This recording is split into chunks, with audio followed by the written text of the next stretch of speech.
If you were here last week, or if you listened to the live stream, you listened as Pastor Mike introduced and preached on the previous passage that started with Jesus giving an order to depart to the other side of the Sea of Galilee.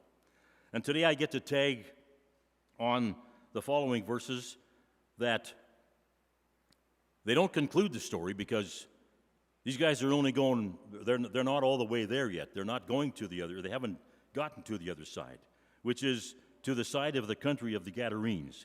And if you know that story, you'll know that it gets pretty wild when they get there, but not before they have their own wild ride on the Sea of Galilee, as you see there. So Matthew chapter 8, verses 23 to 27. Matthew 8, 23 to 27.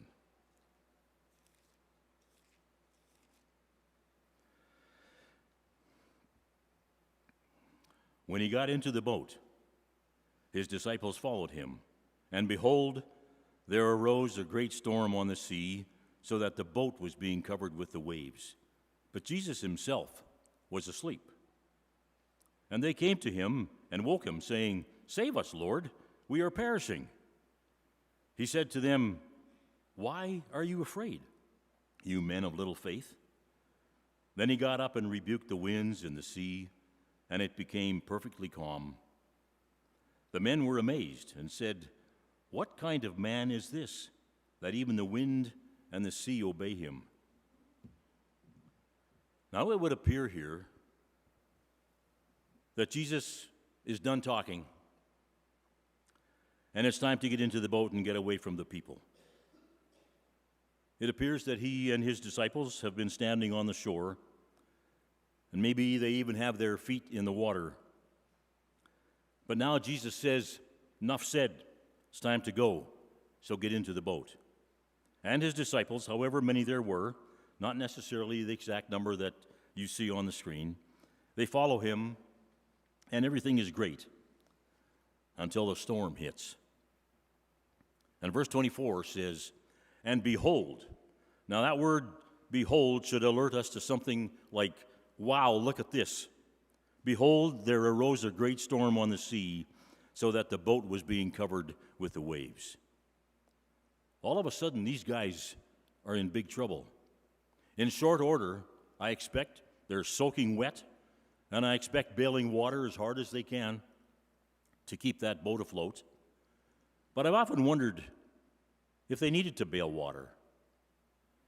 Now, we know that they didn't need to be afraid, because if we know the story, we know that. Even though they were afraid, because that's what seems to be the human response. But would they have needed to bail water if, in fact, they did bail water? So I want you to think about that question a little bit, and we'll come back to it. In my research, I read that the Sea of Galilee is located near the northern end of the Jordan River and lies about 600 feet below sea level. Mount Hermon rises to over 900 feet to the north, and strong northerly winds often blow unexpectedly down through the Jordan Valley. When these northerly winds meet with the warmer air over the water, they intensify and cause huge waves, and the water is tumultuous. Now, I have not had a lot of experience on water, other than a few boat rides when I was younger, and maybe when I was a little older, except for a fairly big boat ride on the Atlantic Ocean some years ago. Sarah and I were invited by a gospel group that had to do with the gospel jamborees that we used to do in Saskatchewan. We were invited to join them on a cruise to the Bahamas. Our cost was getting ourselves there, and of course getting ourselves back, but I was required to preach once, and I was supposed to bring my guitar because we were supposed to sing a song or two. So lucky people, you might say. Well, yes, but it was November, and we didn't know this, but November on the Atlantic Ocean is hurricane season. So, needless to say, this was a very rough ride. It was hard to understand or believe that ship could be knocked around as much as it was and still stay upright. It was so rough that the speakers and the singers had to sit down on the stage to do what they were going to do. Otherwise, they could be flipped off. Like that's how jarring it was. And walking down the corridors, you stayed on one side and hung on to the rail. The morning I was scheduled to preach was quite an experience because it was no different. And that's the first time I've ever staggered to the pulpit. And it had nothing to do with what I had consumed but the night before. The space between the front row of chairs and the pulpit was actually a scary place to navigate. It wasn't that far, but you had to let go. Coming down the aisle, I could grab the chairs, but then there was that space. And so you kind of took a dive and walked, with your legs apart so you wouldn't fall over. And even the pulpit was fastened to the floor so that it wouldn't move. And that was a good thing. So everything was normal until we got out into the ocean. Just like everything was great with the little boat on the Sea of Galilee until a storm comes up. And where's Jesus? Well, he's fallen asleep. More than once. You see, he's exhausted. He's exhausted from the day before, or from the day that the night followed. And he needed rest. More than once, the gospel writers emphasize the fact that Jesus needed rest.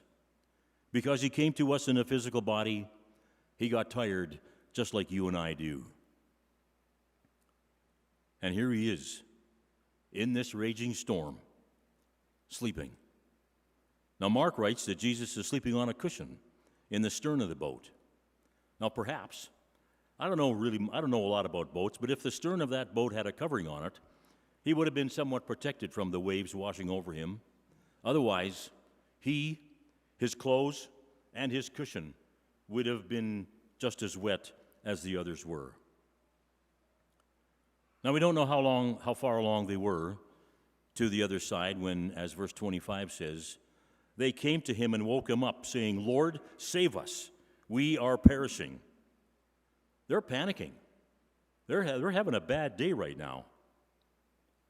Maybe they're wishing they'd stayed on shore as some of the others did when Jesus says, "We're going to the other side." And I find it interesting that what Jesus does next probably isn't what they expected him to do.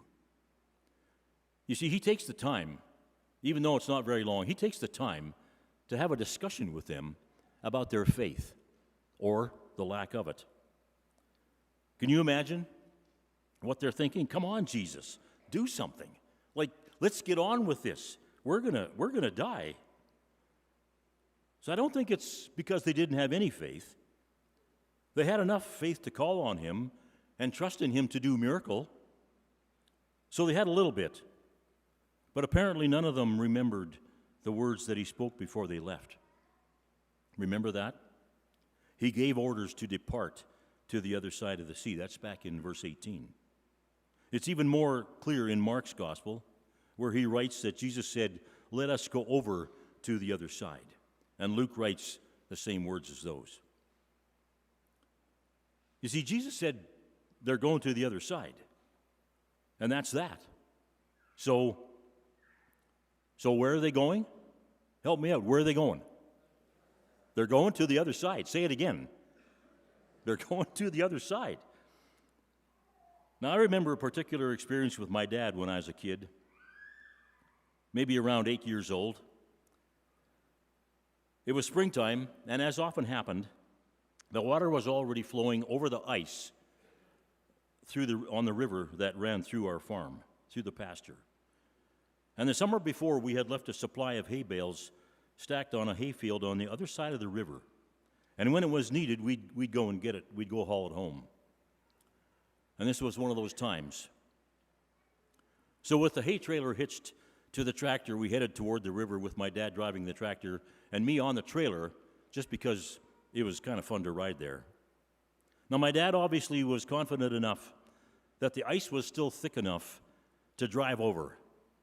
I don't know how he figured that out, but even though the window for this wasn't very long. Otherwise, the ice turns to mush and away you go.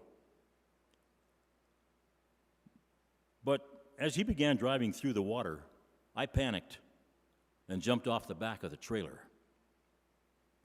And of course, when he looked back, I was standing on the opposite side. Now, he wasn't very happy with me, but he came back through the river to get me and turned around, but this time he made me ride with him on the tractor where I could also get a good talking to because I was within earshot, You see, me jumping off didn't go over very well for a couple of reasons. Number one, he had to turn around and come and get me. And number two, I had obviously not trusted him, which upset him. But I was afraid. I didn't need to be. But at that moment, I lacked faith in my Father's judgment. But I thought the water was too deep, deeper than the trailer, and I'd get washed away. And isn't that how life often goes? We get into situations and we think it's too deep and we're going to get washed away. Jesus asked his disciples, "Why are you afraid, you men of little faith?" And I believe Jesus asked the question for a couple of reasons. Number one, he had told them that they were going to the other side. So why were they afraid? Number two, it could be that he was bringing to light the contrast of their faith compared to the others who had come to Jesus just earlier that day. And that is that both the man with leprosy and the centurion came to Jesus in faith that he could provide for them what they needed. For the man with leprosy, it was to be made clean and well again. For the centurion, it was for his paralyzed servant to be restored. Now, those two obviously knew about Jesus. And even though there's no evidence that they desired to follow him or develop a relationship with him after the fact, they trusted that if he was willing, he could heal them. And Matthew writes that Jesus' comment about their faith is, "Truly I say to you, I have not found such faith with anyone in Israel." And yet here he has a boat full of men who by all appearances agree and are willing to follow him wherever he goes. That takes faith. But it must have been a struggle for them to have witnessed the great faith of the leper and the centurion and see Jesus heal them and others, and then not have understood what Jesus meant a while back in verse 18 when he gave orders to depart from the other side, to the other side. So how about us? How about you? Do we, when God has shown us his will for us, and we know that it's the right thing to do,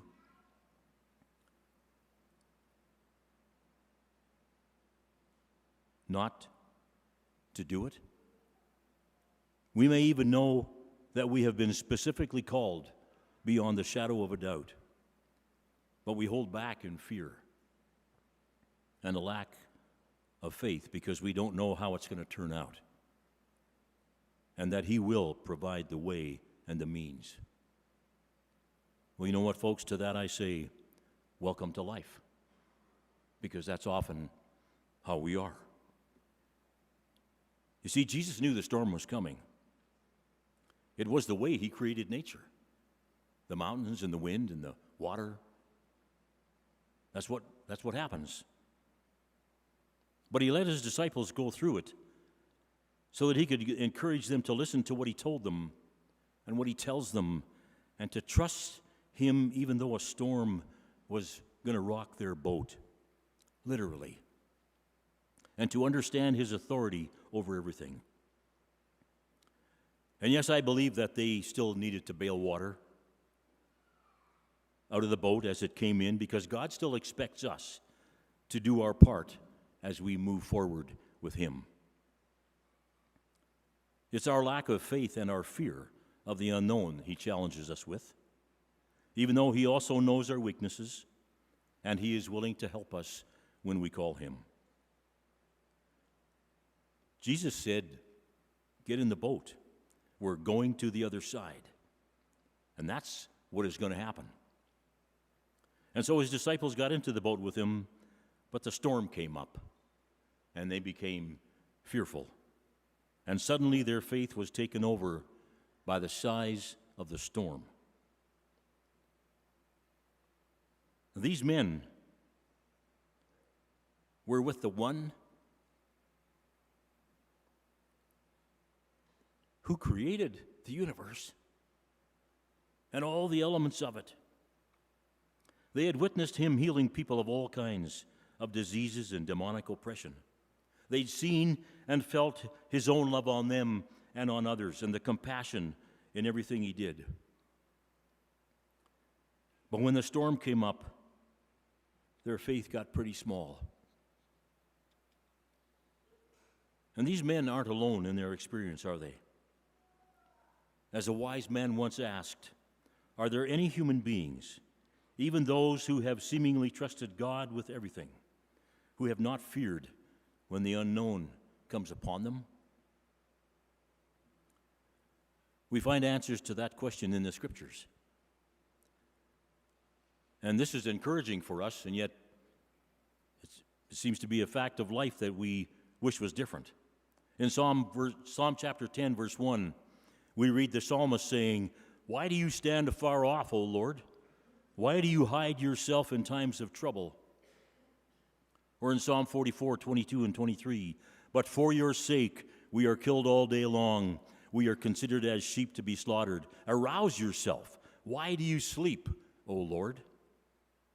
Isaiah as well cries out to God. In Isaiah 51:9, he says, "Awake, awake, put on strength, O arm of the Lord. Awake as in the days of old, the generations long ago." But you know what, folks? We can probably find answers to that question from the people sitting next to us as well. So like us, and like the disciples, these men of old that we have just read about also had their times of doubt and fear about God when trouble came. Mark's gospel records the disciples asking Jesus if he even cares that they are perishing. But he did care. And after a brief discussion about their faith, he gets up and he quiets the storm with a few words. Matthew and Luke say that he rebuked the wind and the sea, but Mark gave us his words. So he must have been there. He spoke the words, "Hush, be still." And immediately the wind stopped, and of course the waters settled down. The authors don't say that he had to speak loudly to the storm. He just spoke the words, "Hush, be still." If we go back to the first chapter of Genesis, we read that everything was created with words like, "Let there be light, let the earth sprout vegetation, let the earth bring forth living creatures," and so on. And it happened. The authority of God is expressed in just a word or two or three. Hush, be still. This must have been quite an amazing revelation for them, because they are in the boat with the creator of the universe.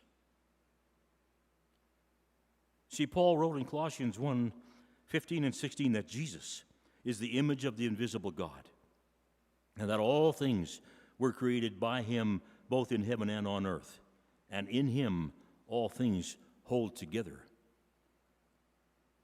The creator of the universe in his human form is in the boat with these men. And he has just revealed himself to them in all his divine power and authority over his creation. In the Psalms are writings that seem to point at this event that the disciples are facing. In Psalm 89, 8 and 9, we read, O Lord God of hosts, who is like you, O mighty Lord? Your faithfulness also surrounds you. You rule the swelling of the sea. When its waves rise, you still them. These men were most likely familiar, at least with a few of these psalms, maybe all of them. And from Psalm 46, 1 to 3, God is our refuge and strength, a very present help in time of trouble. Therefore we will not fear, though the earth should change and though the mountains slip into the sea, though its waters fear and roar and foam, though the mountains quake at its swelling tide. But they did fear, and so sometimes do we. Maybe so do we often. Fear is a strong emotion, often stronger than we are. But listen to how Psalm 107, 23 to 30 describes what the disciples may have felt when their fear was relieved. And it's not on the screen, so I would invite you to turn to Psalm 107, and I'm going to read that. Psalm 107, or mark it on your bulletin and read it later. Psalm 107, 23 to 30 says this. Those who go down to the sea in ships, who do business on great waters, they have seen the works of the Lord and his wonders in the deep. For he spoke and raised up a stormy wind, which lifted up the waves of the sea. They rose up to the heavens, they went down to the depths. Their soul melted away in their misery. They reeled and staggered like a drunken man, and were at their wits' end. And then they cried to the Lord in their trouble, and he brought them out of their distress. He caused the storm to be still, so that the waves of the sea were hushed. Though then they were glad, because they were quiet. So he guided them to their desired haven. That's awesome. No doubt, these men were glad when he calmed the storm. But now, they experience another kind of fear. A fear that humbled them to the core, as you can imagine. Verse 27 says that the men were amazed and said, "What kind of man is this, that even the wind and the sea obey him?"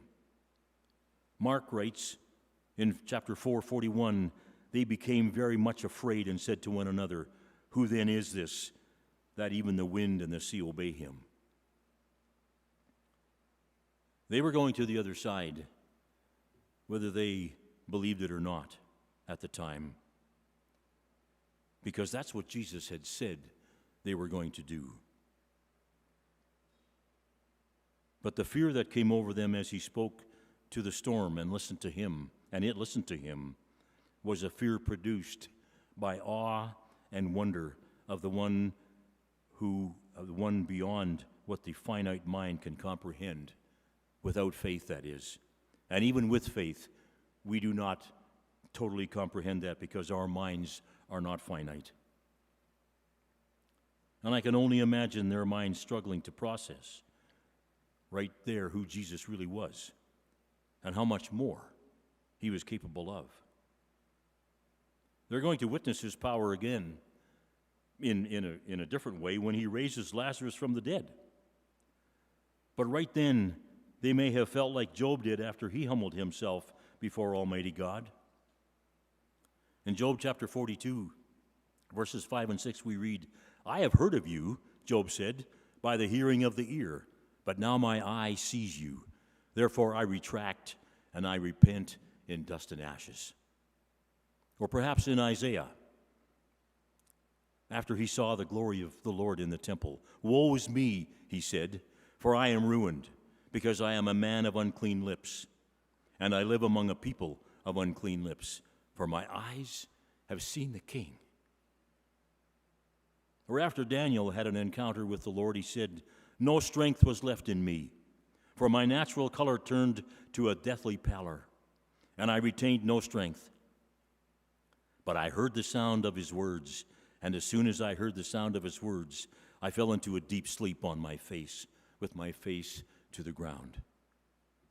Now, obviously, these men are in a different situation.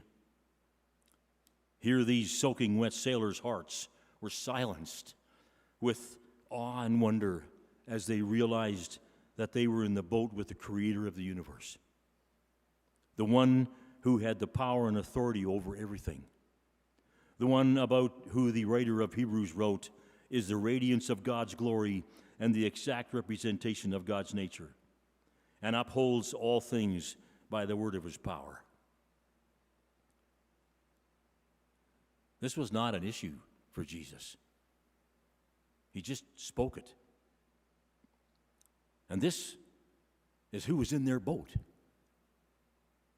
How about you? Who's in your boat? Got any fears that have debilitated you? Been in any situations that revealed your lack of faith? Being frantic about your own future or your family's future? Who's in your boat? To you, it might seem like Jesus is sleeping in the stern. But don't worry, he's got you. In speaking with the Winters family this week, it is obvious that they are going through a very difficult time, not knowing what is happening in their son's brain as a result of an accident that caused severe trauma. But one thing is also obvious, is that they know who they can trust as the waves of this unexpected storm wash over them. They know who's in the boat with them, and as that song goes, they don't know what the future holds, but they know who holds the future. Perhaps you have been washed over with the waves of anxiety for various reasons. Perhaps it's your job. Maybe it's people. Maybe it's health. Maybe it's finances.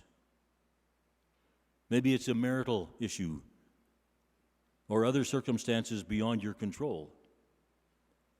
Have you asked Jesus to help you? Young people, as you see the human race bury itself in its own unrealistic agendas and ideologies, do you wonder? Do you wonder if you'll ever have the same opportunities that your parents and your grandparents had to live to live life and enjoy peace and safety and common sense? And there may be other issues that concern you as well as you embark into what life holds for you. I remember when I was young. Whether you believe that or not, I don't know, but there was a time in my life, I think it was 1961. The world with Russia and Cuba and the U.S. was just in turmoil. And I remember in my day in that church, if you were part of the youth group, if you were part of the choir. So if you wanted to go to youth group, you had to go to choir. And I remember our choir director at his house one night. After a choir practice, we went for some, refreshments and so on. And he told us the straight facts about the world. And I thought, I'm never going to make it. Like, life is just kind of falling away, like looking in the rearview mirror when you're driving forward. It seems everything goes backwards. I learned, and I have learned since, that I didn't have to worry because I got Jesus in my boat. He's here. He's with me. So remember this. Don't ever leave the shore without Jesus in your boat. The author of the book of Hebrews gives us a promise from God, and he says this: I will never leave you nor forsake you. But that means you've got to invite him in your heart first. He's got to live here in order to be in your boat. Oh, that doesn't mean that he can't create a miracle and do a miracle in your life if you're not. But the best way to go is to take not to leave shore without him. So as the disciples did that night in that raging storm, even with as little faith as they seemed to have right then, go ahead and tell Jesus how big your storm is, like they did. But don't forget to tell your storm how big your Jesus is, and trust in him to take you to the other side.